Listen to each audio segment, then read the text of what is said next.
Bismillahirrahmanirrahim. Assalamualaikum warahmatullahi wabarakatuh. Ini kalau di sekolahan, di kampus diulang ini. Selamat siang, sugeng siang bapak-bapak dan ibu-ibu semuanya. Baik yang duduk di sini maupun yang berdiri di sejajar kami, di bawah kami atau di atas kami. Pada siang hari ini insya Allah pada kesempatan yang berbahagia dan kesempatan yang sangat bagus ini, kita bersama-sama akan berbincang-bincang tentang satu topik yang keren sekali. Ya, topik ini telah menjadi satu isu yang mengguncangkan dunia ekonomi, karena topik ini adalah satu topik yang memiliki kekuatan, memiliki fundamental yang luar biasa sebagai penggerak kegiatan ekonomi, yaitu apa yang disebut dengan keuangan sosial Islam atau Islamic Social Finance.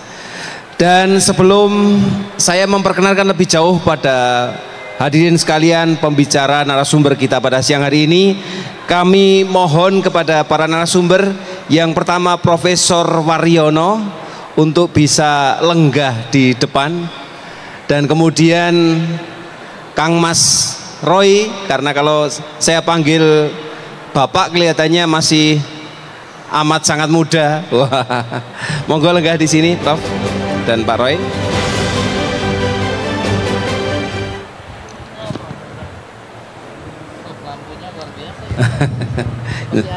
Seperti artis ya.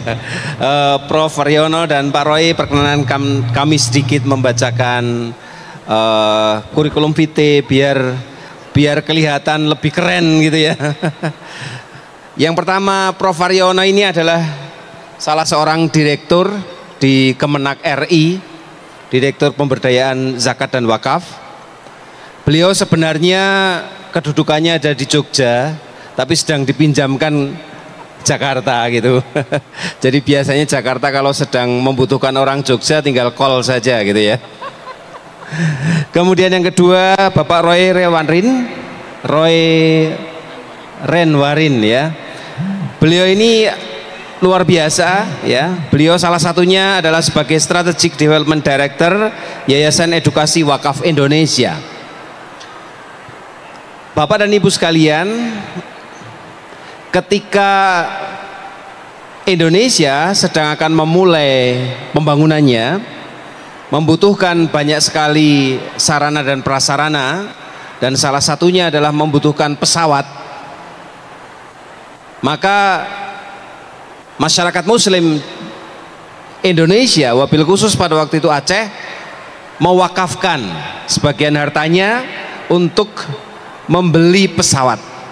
Dan konon jadilah itu pesawat pertama Indonesia yang kemudian menjadi cikal bakal Garuda Indonesia.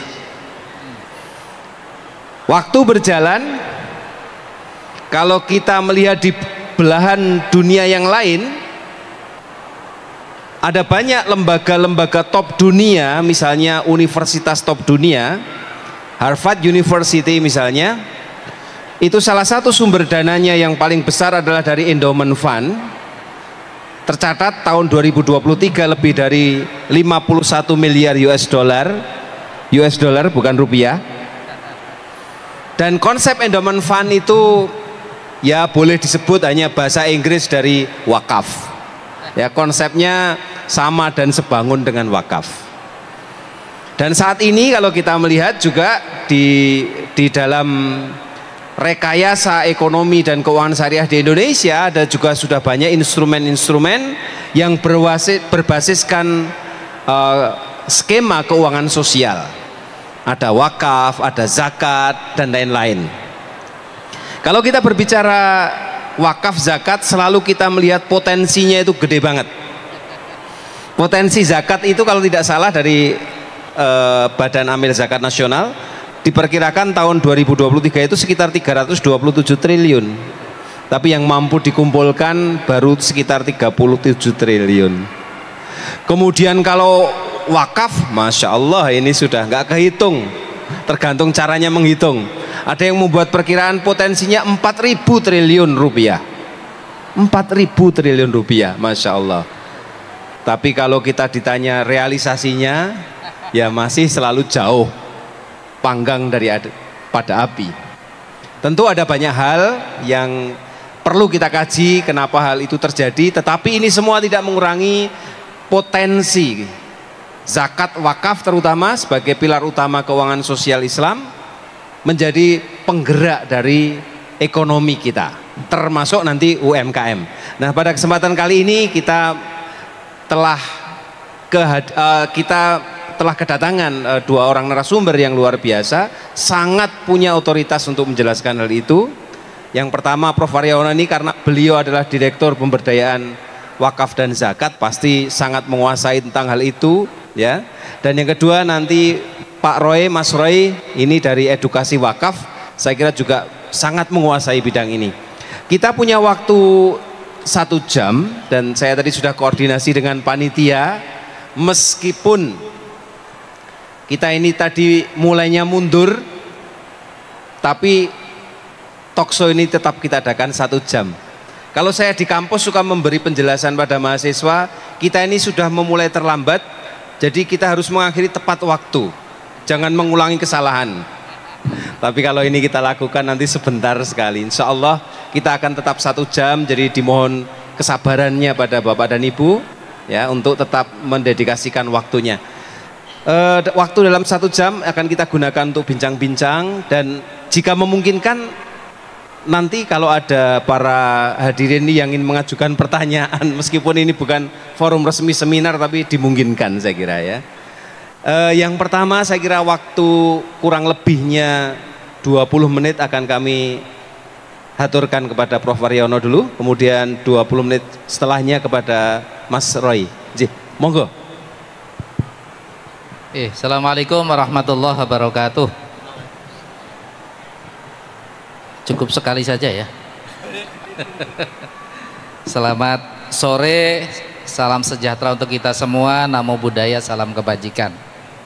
Ada beberapa orang yang perlu saya sebut, dan tentu karena ini adalah orang-orang yang selama ini sangat berperan terutama dalam konteks ekonomi syariah di Jogja. Yang pertama saya hormati Bapak Ibrahim, ini Kepala Perwakilan Bank Indonesia Daerah Istimewa Yogyakarta. Karena beliau Muslim tentu Ibrahim, kalau Yahudi Abraham. Ada perbedaan pembacaan. Kemudian ini ada Pak Firdos, ini beliau dari Kementerian Koperasi dan UKM, ya. Ini menjadi partner kita ini nanti. Kemudian Direktur Inkubasi Bisnis Syariah, ini saya manggilnya Mas ini. Kemudian Kepala Bagian Administrasi Perekonomian dan Sumber Daya Manusia, ini Ibu Yustin Damayanti. Terima kasih Bu. Ini kalau sudah didukung Sultan itu beres, ya, melalui Ibu Yustin, ya.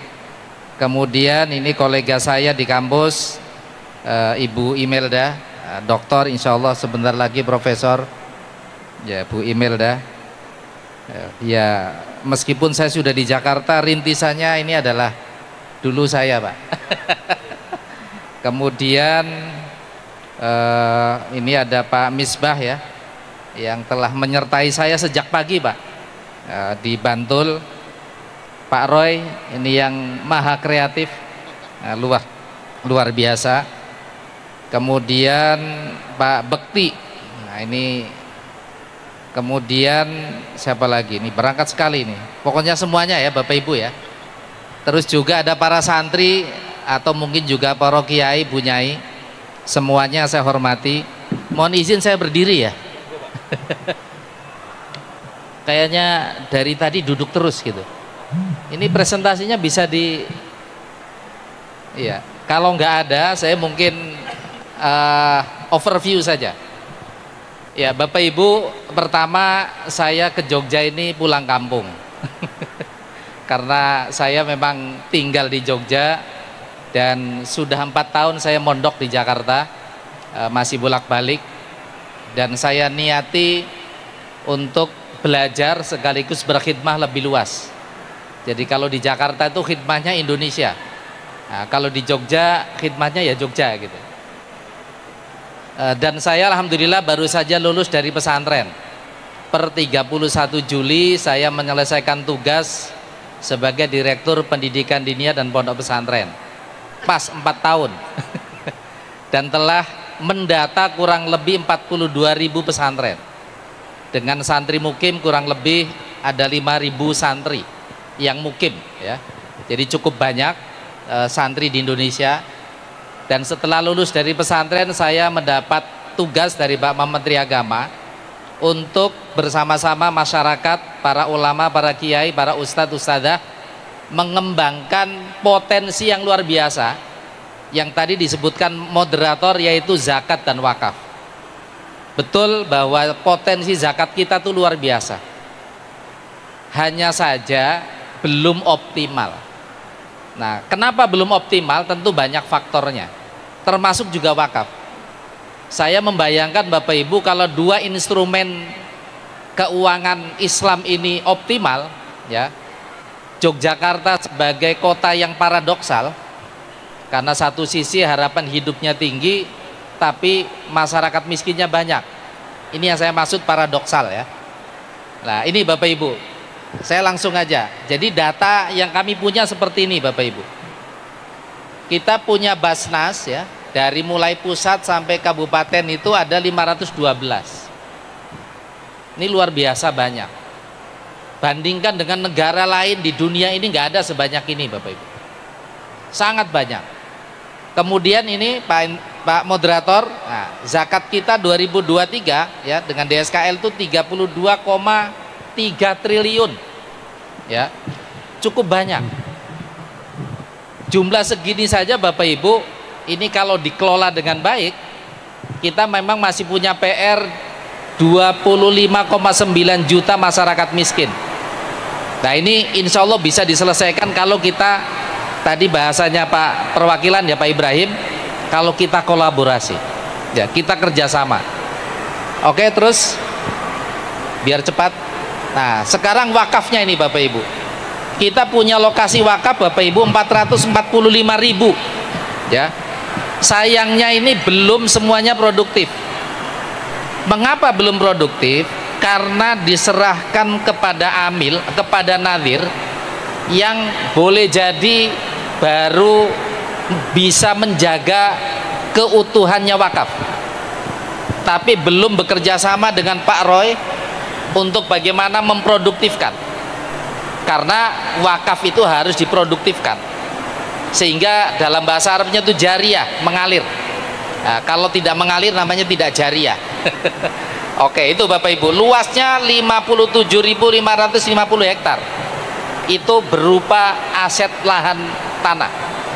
Jadi kalau nanti Bapak Ibu ke Singapura, nanti dicek luas Singapura itu berapa. Ini luar biasa. Sayangnya tadi Bapak Ibu. Terus, nah kemudian ini khusus untuk daerah istimewa Yogyakarta, masih punya PR yang besar terkait dengan sertifikasi tanah wakaf. Ternyata, nah ini Bapak Ibu, baru 10.045 yang sudah bersertifikat, 1.300 lebihnya belum. Nah ini potensi apa? Bisa menimbulkan konflik. Karena tanah wakaf itu Bapak Ibu bisa menjadi bagian konflik agraria. Nah ini harus diselesaikan. Nah kami insya Allah ke depan itu sudah menggunakan elektronik, dan kita sudah bekerja sama dengan Mas AHY BPN. Nah, tidak kerjasama dengan istrinya, dengan Mas AHY gitu. Oke, terus biar cepat. Nah ini Bapak Ibu, jadi zakat di daerah istimewa Yogyakarta potensinya 2,5 triliun. 5 kabupaten kota di Jogja potensi zakatnya itu 2,5 triliun. Tapi baru terkumpul ini Bapak Ibu, baru terkumpul 67,5 miliar. Masih bainas sama was sumur. Nah kira-kira faktornya apa ini? Ini memang harus perjuangan bersama-sama Bapak Ibu. Terus, oh kok error? Oke, lah ini problem terkait dengan apa Bapak Ibu? Terkait dengan zakat dan wakaf. Yaitu apa ini Bapak Ibu? Ada namanya krisis kepercayaan. Kalau sudah terkait dengan zakat wakaf, beritanya negatif, wah itu luar biasa. Ya. Tapi judi online cukup sehari saja beritanya, selesai. Padahal sama Pak Moderator, judi online itu potensinya juga luar biasa, sama dengan potensi zakat. Luar biasa itu Bapak Ibu. Kemudian lah ini 512 berita negatif, ini juga mempengaruhi kepercayaan masyarakat. Maka saya terima kasih kepada BI karena mengadakan acaranya di mall. Iya, karena di mall itu banyak yang menggunakan bukan produk Indonesia, produk luar negeri. Kalau produk Indonesia itu menutup aurat. Oke, terus nah ini Bapak Ibu, kami insya Allah terus melakukan penguatan SDM bidang zakat dan wakaf, karena secara struktural ini juga kami masih mendapati problem, yaitu apa? Penyelenggara Zawa di tingkat kabupaten kota itu masih terus kami harus tingkatkan literasinya, relasinya gitu ya, bagaimana komunikasinya dengan stakeholder itu harus kita kuatkan, karena kalau tidak ya akan terus menerus lemah gitu ya. Kemudian yang kedua, penguatan regulasi. Kami mendapati meskipun wakaf ini sudah tahun 2004 gitu ya, artinya sudah berapa tahun tuh? 20 tahun, tapi ternyata masih banyak lubang-lubang regulasi, dan masih banyak juga regulasi yang ada belum dilaksanakan. Contohnya apa? Pembinaan nadhir. Pembinaan nadhir itu dalam undang-undang itu ada 6 mestinya yang diperoleh oleh nadhir, nyatanya belum Pak Kepala. Ini PR kita. Kemudian nah ini Bapak Ibu, kita diajak untuk kolaborasi dana zakat dan wakaf. Ini juga masih belum, kita masih bekerja sendiri-sendiri. Nah apalagi beda mazhab, beda aliran, kita nggak mau kerjasama. Nah kita ke depan memang harus bersama-sama. Kemudian nah ini penyusunan panduan peta jalan zakat 2045 dan implementasi peta jalan wakaf. Jadi kami sedang susun Bapak Ibu menyambut Indonesia Emas. Nah, mudah-mudahan nanti inline gitu ya dengan apa yang dilakukan oleh Bappenas. Terus nah, sekarang saya berdiri sebelah sini. Iya, biar tidak sebelah sana aja. Nah, ini Bapak Ibu terkait dengan Amil Indonesia. Jadi saya sering nih mulai menyampaikan amil-amil zakat kita itu pertama-tama pendekatannya adalah ta'abbudi, semata-mata ibadah, Pak Silma, semata-mata ibadah. Lah karena ibadah maka kemudian tidak dibekali dengan apa? Ilmu-ilmu yang diperlukan.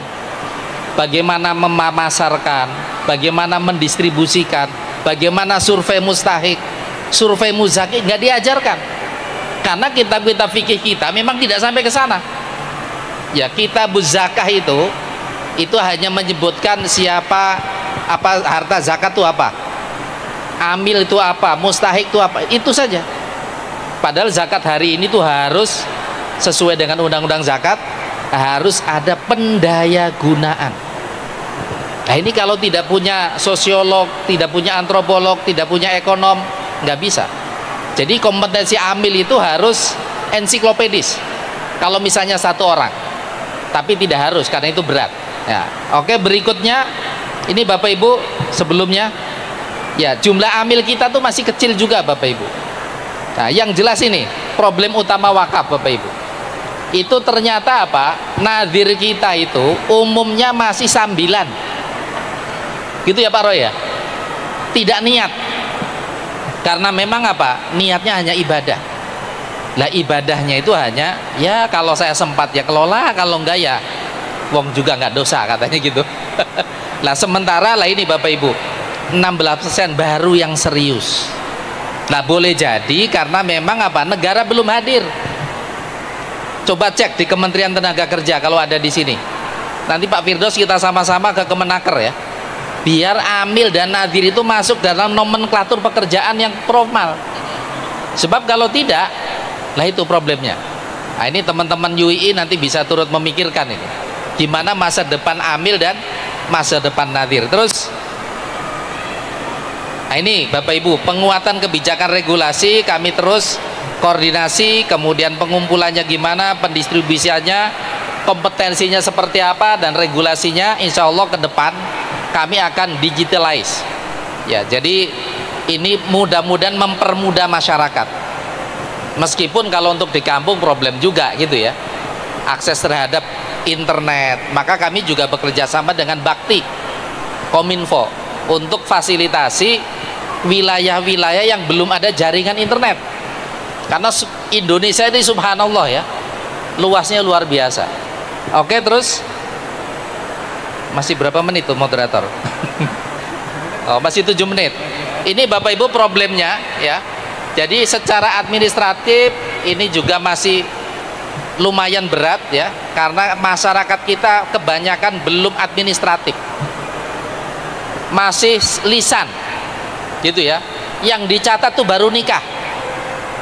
Itu pun dulu sejarahnya berat, karena yang diperintahkan dicatat dalam Quran baru hutang. Selain hutang nggak dicatat. Lah sekarang kita kembangkan terkait dengan wakaf, terkait dengan zakat, semuanya harus tercatat. Karena kalau tidak, ya bermasalah Bapak Ibu. Kemudian sama ini persoalan di masyarakat, objek wakaf kita itu juga ada yang hilang, ada yang diperebutkan, ada yang terkait dengan proyek strategis nasional. Ini juga masalah-masalah yang harus kita selesaikan. Sebab kalau tidak, itu tadi Bapak Ibu, masalahnya semakin bertambah. Oke, terus ya ini Bapak Ibu, pembagian tugas di kami ini Bapak Ibu antara BWI dengan Kementerian Agama. Jadi Indonesia itu Bapak Ibu punya Badan Wakaf Indonesia. Ada tingkat pusat, ada provinsi, dan ada kabupaten. Tapi yang tingkat provinsi dan kabupaten itu kadang hidup segan mati tak mau. Ya, karena apa? Karena kurang dukungan pemerintah, terutama pemerintah daerah. Ini terus terang ini. Ini kalau nanti Bu tolong disampaikan Bu ya. Jogja ini juga lemes Bu, BWI-nya. Gitu ya Pak Misbah ya. Nah, ini perlu dukungan nih. Kalau bisa, karena saya dari Jogja harus kuat Bu. Ya, jadi itu problemnya ya. Jadi BWI kita belum kuat. Pembagian tugasnya sudah ada dalam undang-undang Bapak Ibu. Siapa yang membina nadhir, siapa yang harus AIW dan seterusnya itu sudah ada. Tinggal bagaimana pelaksanaannya. Terus, nah ini Bapak Ibu, alhamdulillah Bapak Ibu, kami telah mengembangkan wakaf uang. Meskipun kami juga harus evaluasi, karena sejak di launching oleh Presiden SBY ya Bapak Ibu, wakaf uang kita itu belum menembus angka 1 triliun. Gitu ya Pak Roy ya. Coba bayangkan Bapak Ibu. Nah ternyata sebabnya apa? Literasi wakaf kita kurang. Saya tanya pada nasabah bank prioritas, nasabah prioritas bank, itu pada nggak tahu Pak, apa itu wakaf uang katanya. Lah literasi wakafnya masih di kampus. Kampus itu mahasiswa kalau wakaf berapa? Ya mungkin 5.000, 10.000. Nah, tapi kalau coba konsultasi duduk bersama kepala cabang BCA misalnya, siapa nasabah prioritasnya, diajari tentang literasi wakaf, wah itu baru top. Nah ini nadir-nadir kita ini belum masuk ke sana. Bahkan mungkin nggak tahu kantor bank BCA di mana misalnya gitu, BNI di mana gitu kan. Nah, termasuk di kantor-kantor ini juga menurut saya perlu. Oke, Bapak Ibu, lah ini Bapak Ibu, nadir wakaf uang yang bekerja sama dengan LKSPWU juga masih rendah, baru 40%.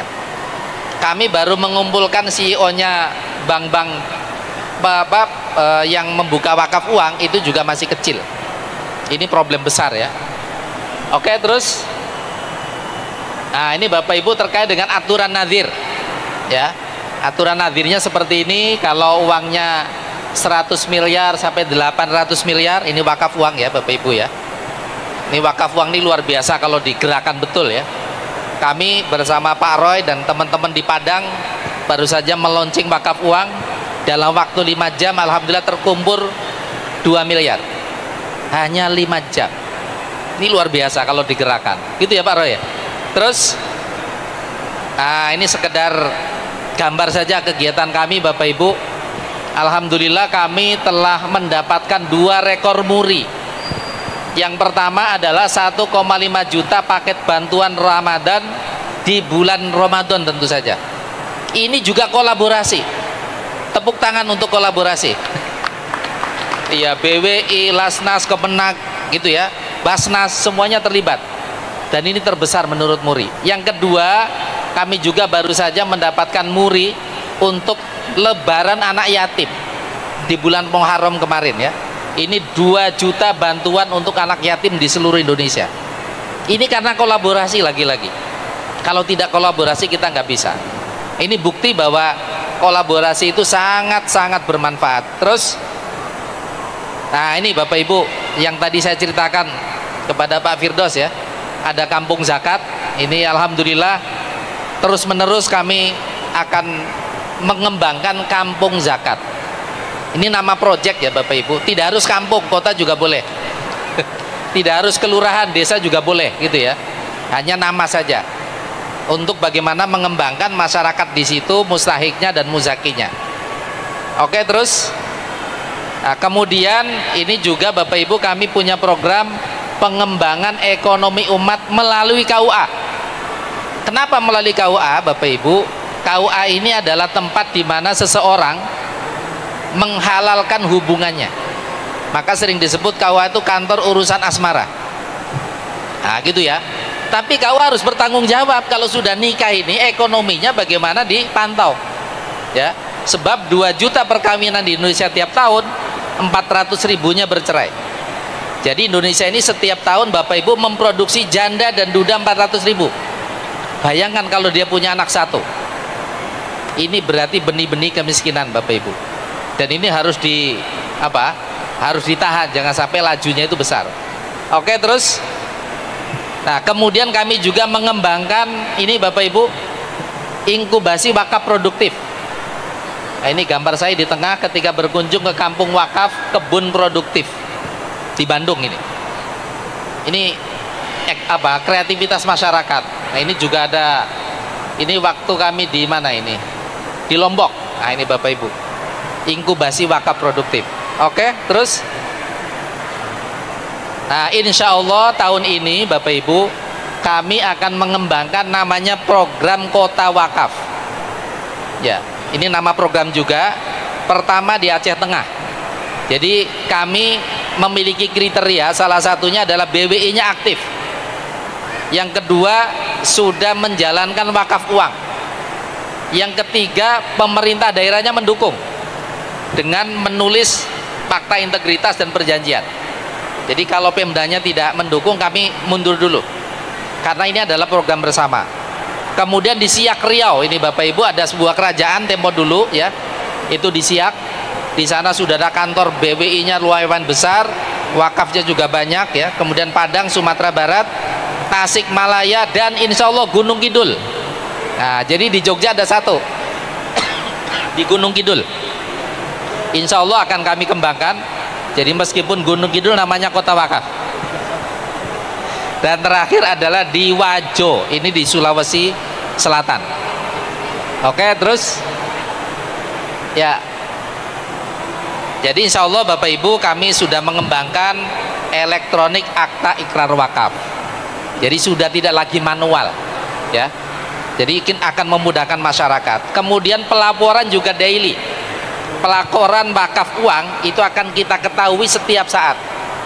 Wakafnya dari siapa, tujuannya untuk apa, akan kelihatan semua. Jumlahnya berapa. Kemudian kita juga akan memonitor ya. Nah, terus menerus ini kerjasamanya dengan siapa. Terus, nah ini terakhir nih. Agar tepat sasaran zakat dan wakafnya, kami sudah bekerja sama dengan Bappenas untuk mengambil data Regsosek.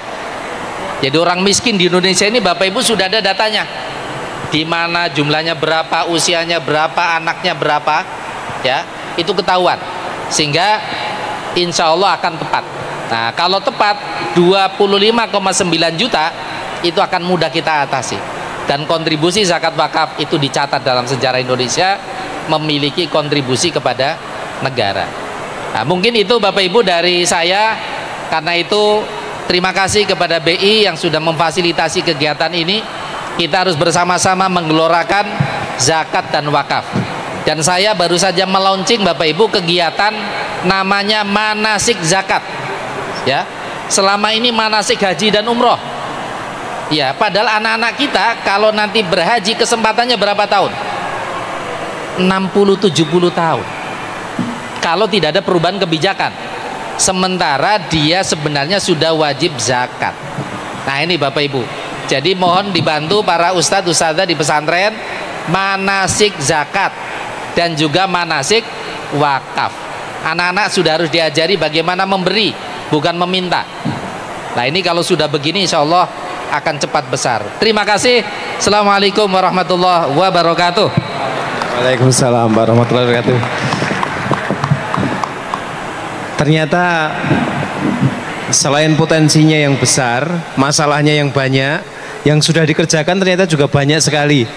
Sehingga mungkin banyak di antara hadirin tidak tahu bahwa pengelolaan zakat wakaf di Indonesia itu sebenarnya sudah sedemikian canggih gitu ya.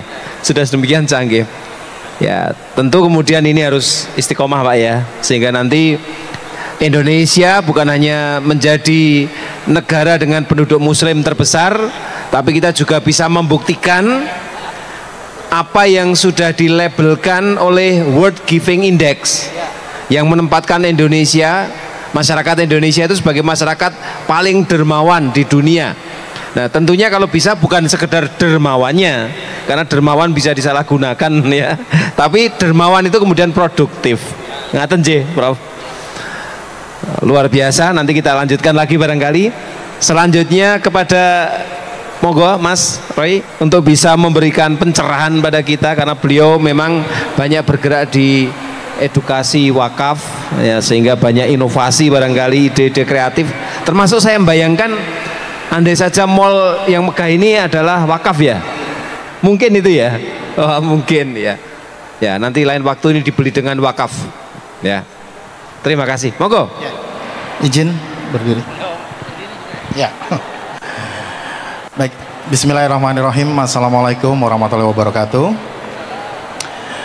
Izin Pak Ibrahim, Pak Firdaus, Pak Helma, Bu Maya, karena waktunya terbatas, jadi pada sesi ini memang sesi yang nanti akan sifatnya sudah implementatif. Jadi apa yang kami sudah lakukan di perwakafan sejak 2014. Dan alhamdulillah dibantu, didukung juga oleh BI sejak tahun 2020 Pak Ibrahim. Jadi sudah kurang lebih 4 tahun masih berlanjut. Nah, temanya adalah sebetulnya dikasih judulnya panjang sama Pak Mahmudi. Saya singkat jadi SDFs for SDGs. Mungkin kalau dilihat singkatannya agak bingung. Jadi mungkin next Mbak. Jadi yang dimaksud SDF itu adalah Sustainable Development Fund for Sustainable Development Goals.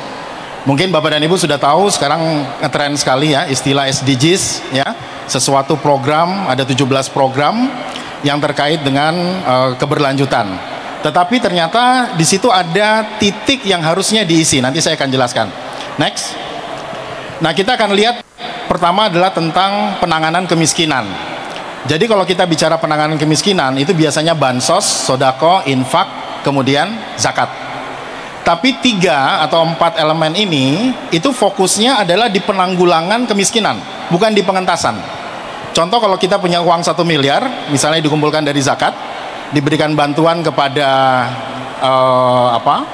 orang yang membutuhkan misalnya Rp10.000 atau Rp300.000 per bulan atau 3,6 juta, itu kita cuma bisa nolong 277 orang. Dan tahun depan dia masih tetap miskin. Jadi artinya next, kalau kita bicara pengentasan kemiskinan, itu orang keluar dari lingkaran kemiskinan di mana dia bisa mandiri. Next.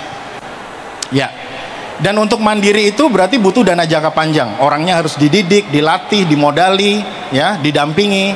Nah, untuk dana jangka panjang itu sudah jelas kebutuhannya adalah wakaf uang. Jadi disitulah celah kalau kita bicara wakaf uang. Next. Jadi kalau kita lihat, mungkin ini populer sekali ya, SDGs ada 17. Sebetulnya Pak Bekti, itu ada pertanyaan, kenapa ada kotak yang kosong di kanan? Ternyata setelah kita lihat, itu harusnya diisi sama wakaf. Dia menjadi endowment social fund. Baru seluruh program itu bisa berjalan. Jadi cash wakaf ini sebetulnya bisa dimaknai sebagai Sustainable Development Fund. Next. Nah, kenapa kita sebut sebagai Sustainable Development Fund? Karena secara karakteristik penggunaan wakaf uang itu berbeda sekali dengan zakat, infak, dan sodako. Kita lihat di pasal 48 ayat 2 PP 42 tahun 2006. Di situ jelas pengelolaan dan pengembangan harta benda wakaf uang hanya dapat berarti nggak ada pilihan lain, nggak perlu ditafsirkan, melalui investasi pada produk lembaga keuangan syariah atau instrumen keuangan syariah. Jadi wakaf itu sudah, atau wakaf uang itu sudah identik dengan investasi dengan tujuan mendanai proyek sosial, ya.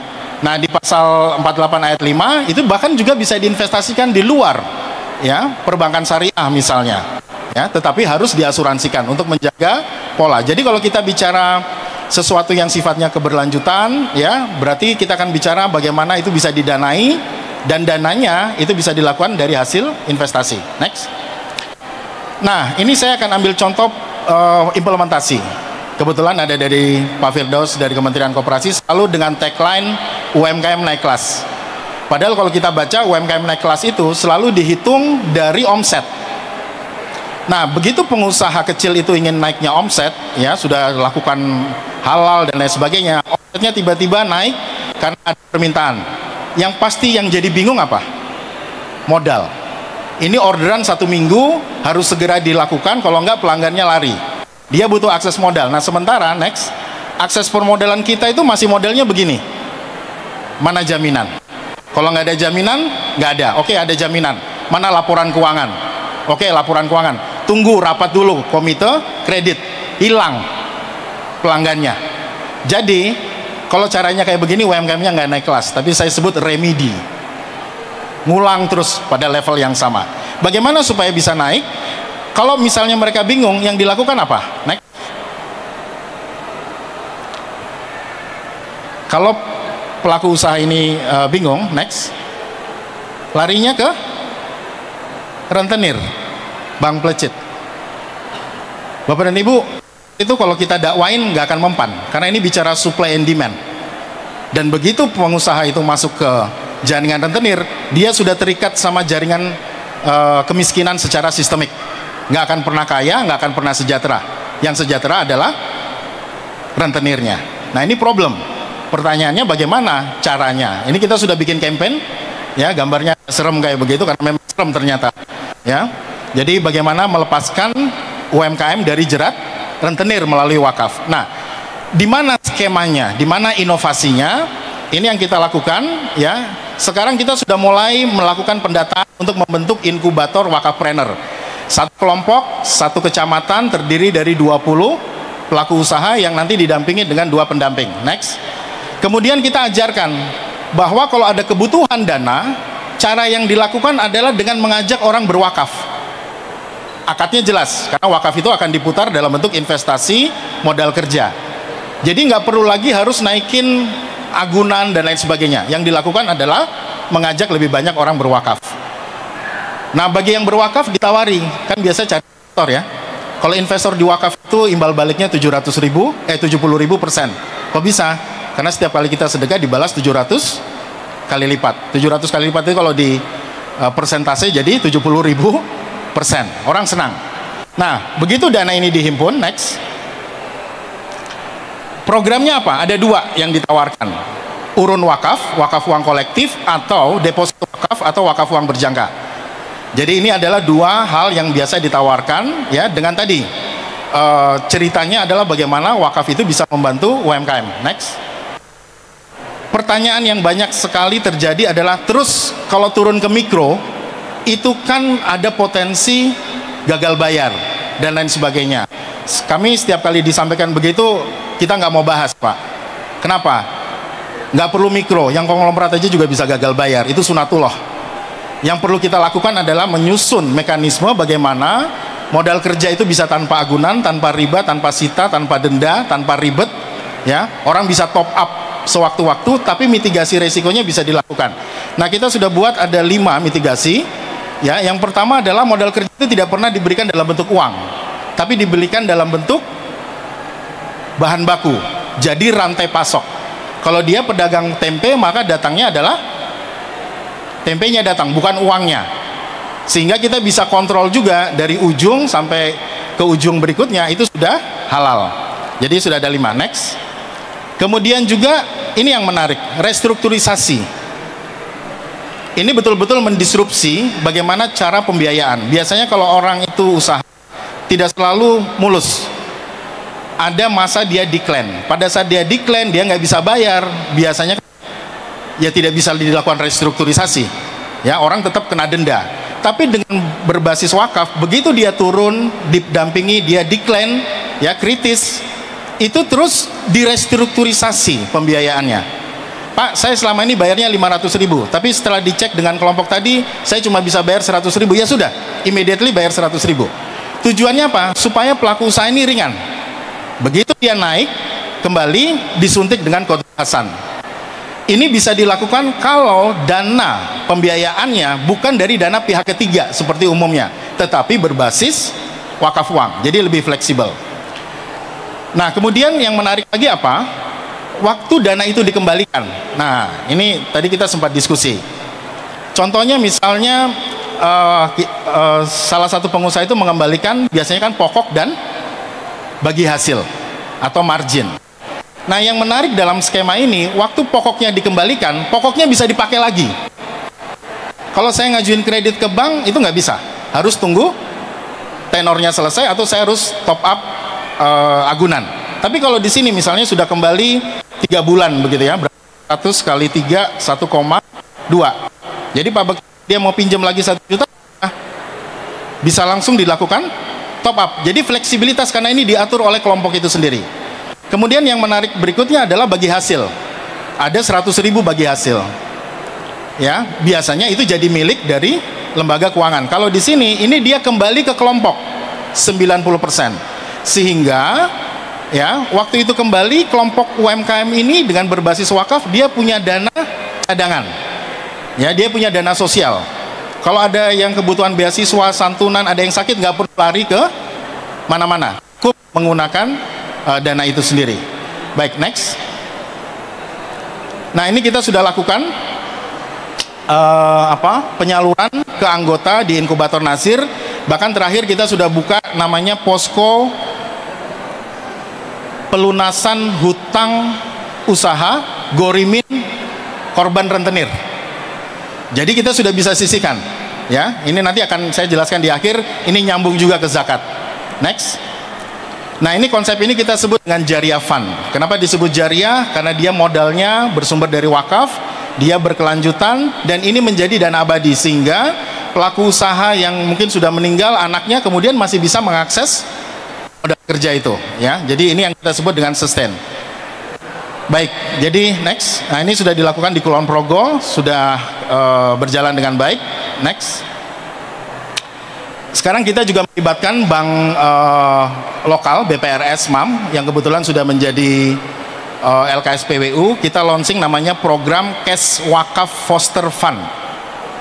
Jadi wakif, misalnya saya berwakaf 10 juta, akan diberikan report oleh BPRS MAM selaku LKSPWU, 10 juta ini larinya ke pelaku usaha mana saja. Jadi saya punya kontak langsung dengan pelaku usaha kalau saya butuh, sehingga jelas arahnya kemana. Kemudian kita juga kerjasama dengan LKSPWU nasional. Ini nanti eksekusinya melalui koperasi pemasaran multipihak syariah. Jadi tidak koperasi simpan pinjam, tapi koperasi pemasaran. Jadi base-nya adalah base rantai pasok. Next. Baik. Nah, sekarang bagaimana kerjasama dengan stakeholder? Saya minta izin, ada satu video yang mungkin bisa kita lihat. Silakan.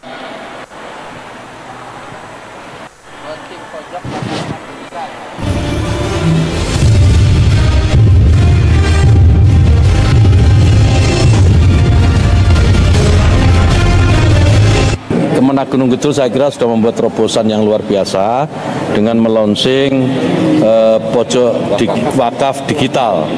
Nah, saya kira apa yang dilakukan oleh Kemenak ini harus ditiru oleh Kemenak-Kemenak yang lain. Bagaimana kita harus beradaptasi dengan zaman, beradaptasi dengan teknologi. Dan wakaf digital ini tentu saja selain mendorong orang untuk mau berwakaf juga memberi kemudahan. Kan begitu. Wakaf tidak lagi memerlukan proses yang panjang berbelit-belit dengan harus datang secara fisik, tapi ini difasilitasi dengan cara-cara digital. Saya kira ini terobosan luar biasa dan harus ditiru oleh Kemenak yang lain. Oke, ya.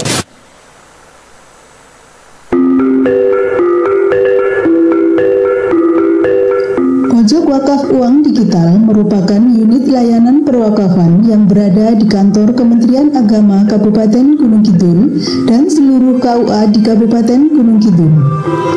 Masyarakat yang ingin melakukan wakaf uang dapat mengunjungi KUA atau secara mandiri melalui laman pasifamal.id atau laman website gunungkidul.kemenak.go.id.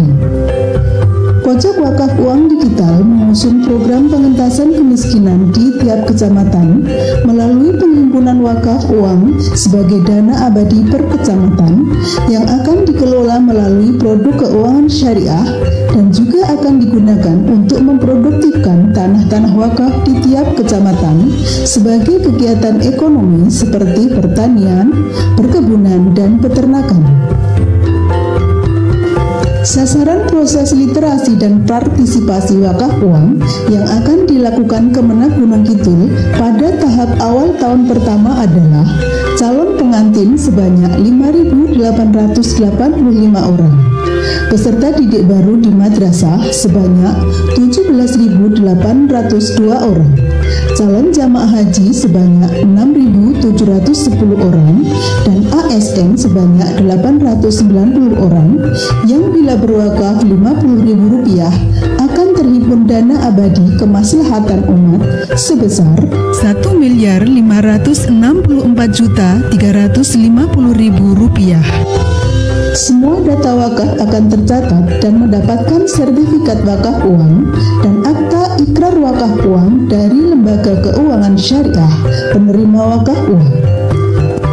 Menggunakan platform pasifamal.id dengan uang minimal Rp50.000, masyarakat sudah dapat berwakaf uang. Melalui pojok wakaf uang digital, proses berwakaf uang semudah belanja online, mudah, murah, dan sederhana.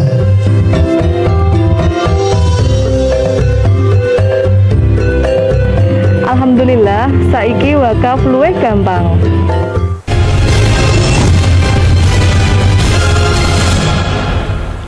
Ya, next. Jadi alhamdulillah pojok wakaf uang digital ini memang diinisiasi kerjasama dengan Bank Indonesia Kantor Perwakilan DIY sejak 2021. Dan tadi yang sudah disampaikan oleh Pak Direktur, akhirnya Gunung Kidul menjadi kota wakaf dengan tagline UMKM-nya maju tanpa rentenir. Ya ini mimpinya begitu. Bahkan sekarang sudah diinstruksikan oleh Pak Kakan, di setiap KUA itu ada layanan untuk korban rentenir. Jadi biar didata, ya, kemudian dibina, dikasih solusi bagaimana supaya tidak lagi masuk. Jadi fungsi KUA tadi nambah untuk urusan rentenir. Next. Nah, dalam perkembangan Bapak dan Ibu, nah ini bicara sustainability program, maka kita sudah mengembangkan program yang disebut dengan Mawada. Setiap kabupaten kota itu punya ADAM. ADAM itu adalah akumulasi dana abadi masyarakat yang kemudian dikelola namanya Hawa. Ya, Hawa itu adalah hasil pengelolaan wakaf uang. Karena Adam dan Hawa tinggalnya di Firdaus, maka campaign ini harus membuat adanya filantropi indeks wakaf uang setahun. Artinya masyarakat itu sudah langsung berpartisipasi secara rutin. Ini urusan rentenir belum beres, urusan kemiskinan belum beres. Ya, kebetulan Gunung Kidul itu diasporanya luar biasa. Jadi ini akan menjadi satu campaign sehingga dari Adam, Hawa, Firdaus itu ada tingkat hasrat. Tingkat hasrat itu adalah ketahanan kesejahteraan masyarakat. Jadi kita ingin ya membantu juga pemerintah. Begitu terjadi pandemi, bencana, itu nggak langsung harus dari alokasi APBD. Ya harus minta ke pusat. Kenapa? Karena masyarakat sudah punya dana, sendiri yang diketahui oleh pemerintah daerah dikelola bareng-bareng. Ini saya rasa ukhuwahnya jadi luar biasa, jadi nggak main saling menyalahkan, dan saya rasa masyarakat akan punya potensi luar biasa terkait dengan itu. Next. Dan ini kita sudah MOU dengan Pak Bupati, insya Allah bisa siap untuk di speed up dan di scale up untuk 4 kabupaten kota lain di Jogja. Jadi ini adalah kolaboratif sekali. Dan yang terakhir, ya cukup. Sebetulnya kalau awal saya ada singgung tentang zakat, sebetulnya hubungan zakat dengan wakaf itu di mana? Ternyata itu sudah ada di peraturan BWI nomor 1 tahun 2009 di pasal 15, sama di pasal 27 peraturan BWI nomor 1 tahun 2020, bahwa hasil pengelolaan wakaf uang itu bisa disalurkan ke Basnas maupun LAS.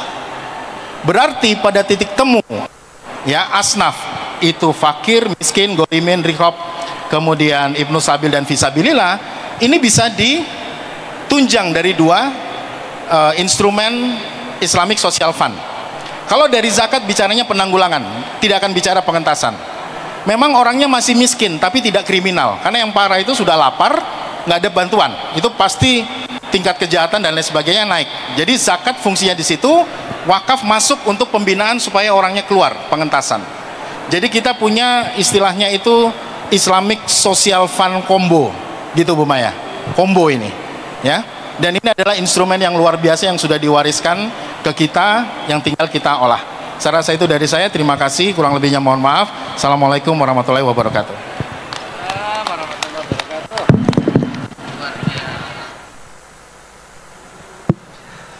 Bapak dan Ibu sekalian, setelah mendengarkan paparan dari Pak Roy tadi ya, jadi semakin optimis saya kira ya kita ini terhadap dana sosial Islam ini atau Islamic Social Fund ini. Inovasinya itu luar biasa. Inovasinya tidak dalam saja sisi bagaimana mengumpulkan dana yang tadi dirongkop di ujung dunia gitu ya. Katanya sekarang ini membayar wakaf semudah belanja online gitu ya. Cuman masalahnya bagaimana mengubah persepsi masyarakat kalau bayar wakaf itu rasanya gembiranya kayak belanja gitu ya. Jadi kalau kayak mau dapat sesuatu, bukan keluar sesuatu. Ya. Atau kalau tadi ternyata wakaf dikelola untuk investasi, dan itulah hakikatnya wakaf itu sebenarnya adalah sedekah jariyah. Maka bagaimana mengubah persepsi masyarakat ketika berwakaf itu investasi sebenarnya, ya memang kita sudah tahu, tapi persepsi itu kayaknya kok kurang kuat sekali sehingga kita mau mengeluarkan duit itu rasanya berat gitu ya. Tetapi saya kira Masya Allah tadi inovasinya, fundingnya itu sudah luar biasa. Pokoknya sekarang kalau ada orang nggak mau wakaf itu mungkin ya karena memang nggak mau gitu aja. Ya karena semuanya sudah tersedia gitu ya. Dan kemudian tadi di pengelolaannya, di sisi pengelolaannya juga saya kira inovasinya sudah luar biasa.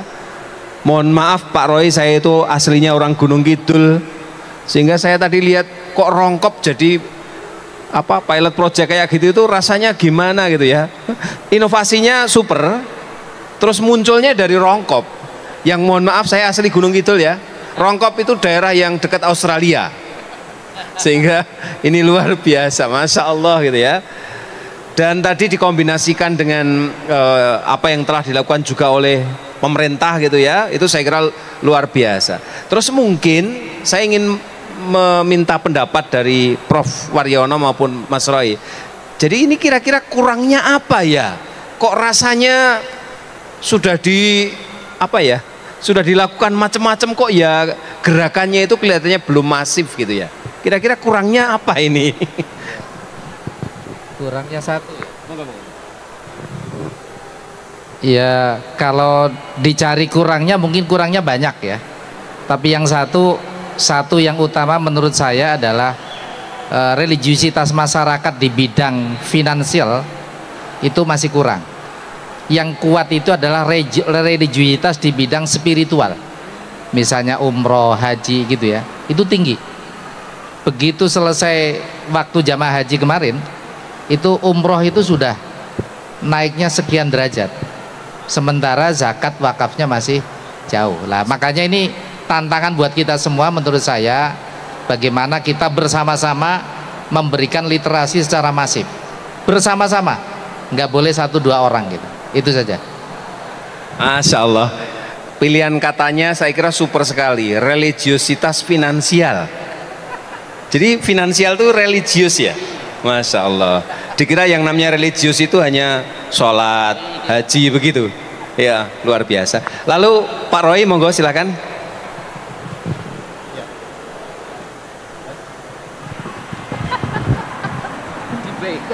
Iya, jadi Pak Bekti sebetulnya kalau kita bicara campaign, kita butuh satu titik fokus. Nah, wakaf ini tadi seperti yang saya sampaikan, dia butuh titik fokus yang sama. Ini cukup lama menemukan. Awal tahun lalu saya ingat Jogja masuk sebagai salah satu provinsi termiskin se-Jawa. Saya rasa kita sudah punya reason. Bagaimana bisa nurunin 1% angka kemiskinan tanpa bansos. Saya rasa itu akan jadi story yang luar biasa, dan kita akan menggerakkan seluruh komponen nurunin pakai Islamic Social Fund yang dihimpun dari peran serta masyarakat, diawasi, dibina oleh pemerintah. Dan itu sebetulnya dalam hitungannya sangat possible, tinggal komunikasi, tinggal dikomunikasikan secara masif. Jadi ketemu titik fokusnya, koordinasi, kemudian dimobilisasikan. Saya rasa sesimpel itu aja Pak. Makasih. Fokus bagaimana menurunkan tingkat kemiskinan tanpa bantuan sosial pemerintah gitu ya. Jadi masyarakat berdikari dan sumbernya adalah Islamic Social Finance. Luar biasa, Masya Allah. Bapak dan Ibu sekalian, pada siang hari ini sungguhnya tentunya ada banyak hal yang masih bisa kita bincangkan, karena memang membicarakan Islamic Social Finance ini adalah sebuah topik besar. Dan tadi sebagaimana disampaikan oleh para narasumber, ini memang melibatkan banyak sekali katakanlah elemen dalam masyarakat. Maka kolaborasi itu menjadi kata kunci, ya. Dan kemudian kolaborasi saja tentunya tidak cukup, kita membutuhkan satu inovasi. Dan alhamdulillah banyak sekali inovasi yang telah ditelurkan, dan tentunya inovasi itu tiada henti. Ini bukan pesan sponsor ya, inovasi tiada henti. Memang begitu, harus ada inovasi terus. Dan kemudian tentu setelah itu adalah istiqomah, ya. Jadi kita konsisten gitu ya. Meskipun masih agak pelan, tapi perlahan-lahan gitu ya. Terus keuangan sosial ini akan berperan besar di dalam pembangunan Indonesia. Dan kelak di kemudian hari mungkin keuangan sosial ini bukan sekedar akan menjadi salah satu sumber untuk penyelesaian masalah-masalah sosial, kemiskinan, kebodohan dan lain-lain, tapi bahkan kemudian untuk menyelesaikan persoalan meningkatkan kesejahteraan masyarakat Indonesia yang pada level atasnya. Jadi gampangannya di scale up gitu ya, di scale up gitu ya. Sehingga mungkin sederhananya mall ini kalau bisa dimiliki dengan dana wakaf, tentu hasilnya gede, dan yang menerima itu bukan hanya fakir miskin, tapi yang berwakaf itu tentunya kalau bisa wakaf mall ya seperti Prof. Waryono dan Pak Roy ini, bukan seperti saya. Pak Ibrahim juga ikut kalau wakaf mall, Pak Firdaus juga, kalau saya nggak tahu, wallahu alam. Bapak dan Ibu sekalian, karena waktu sudah habis, insya Allah 1 jam ini moga-moga menjadi berkah bagi kita semua, sehingga manfaatnya tidak hanya 1 jam tapi jariah juga. Topiknya jariah, forumnya bisa menjadi amal jariah kita semua. Alhamdulillahirrahmanirrahim, kita berikan aplaus kepada para narasumber. Terima kasih, ada kurang dan lebihnya saya mohon maaf. Bila hidayah wa taufik, assalamualaikum warahmatullahi wabarakatuh. Kami berikan waktunya kembali pada pembawa acara.